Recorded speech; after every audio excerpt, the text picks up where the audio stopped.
Defense News in a nutshell, your fortnightly guide to all that's happening in MINDEF and the SAF in under 5 minutes. Here's what happened from 29th September to 13th October. How is assistance rendered in the aftermath of a natural disaster? This was foremost on the minds of 1,190 personnel who participated in the largest helicopter outfield deployment exercise conducted by the RSAF. Some 540 operationally ready national servicemen and 10 helicopters were deployed for this 5-day exercise. The troops were tasked to transform Sembawang Country Club and Yishun reclaimed land into makeshift air bases. The exercise helped to enhance the RSAF's helicopter fleet's effectiveness in peacetime operations where airfields may not be readily available. It also allowed the Air Force to foster greater teamwork among multiple squadrons and operational units in the SAF. NS men and their families, together with national athletes and naval divers, swam over 70,000 laps and raised more than $72,000 for the underprivileged in the 4th edition of the SAFRA Swim for Hope event. Held at all 5 SAFRA clubs for the first time, the proceeds benefited the Aquatics Heart and Hope, the SAF Care Fund and the Singapore Children's Society. Second Minister for Defence and President of SAFRA, Chan Chun Sing, presented the cheque to the 3 beneficiaries. He said he was glad to see NS men and their families coming together for a worthy cause and build strong bonds with one another. Registration for the SAF Volunteer Corps is now open. Singaporean women, first-generation permanent residents and new citizens who are not required to serve national service can now play meaningful roles in Singapore's defence.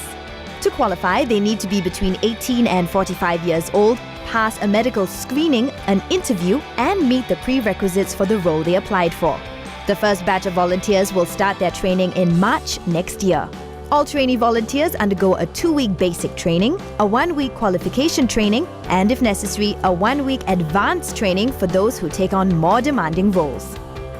A lot of females still have the mindset, only guys can join SAF, and then only guys can serve the country. But likewise, I represent female, so I'm hoping that more females can step out and contribute themselves to serve the nation. Basically, anything that the Volunteer Corps thinks that I can do, I'll give 110% into fulfilling that role.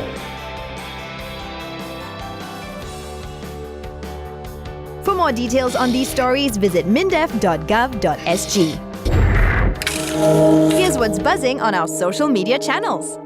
The Central Manpower Base at Depot Road, which is the first stop for many Singaporean sons called up for national service, will get a new home in a few years' time along Upper Bukit Timah Road, right across Cashew MRT station. Minister for Defence Dr. Ng Eng Hin revealed this in his Facebook post as he reflected on the changes that have taken place around MINDEF HQ over the last decade. Visit Dr. Ng's Facebook page to find out more.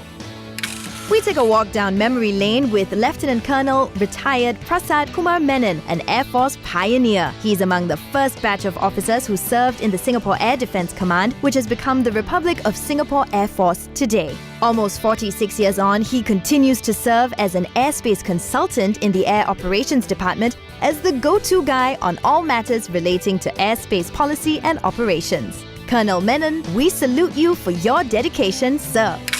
5,700 kilometers away from home in the Shoalwater Bay training area in Australia, soldiers from the 5th Battalion, Singapore Infantry Regiment, and the 3rd Singapore Infantry Brigade are picking up the pace at Exercise Wallaby 2014. The 65-day exercise involves more than 4,300 air and ground troops, as well as some 350 war machines, including the Leopard 2SG main battle tanks and the Apache attack helicopters.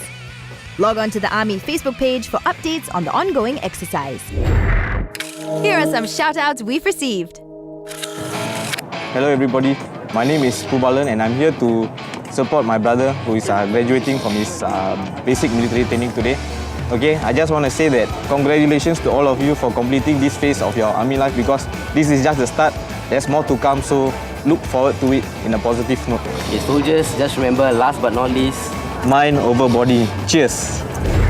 Well, that's our defense news in a nutshell. Get to know us more through our social media channels. This is Sonia from Power 98, signing off.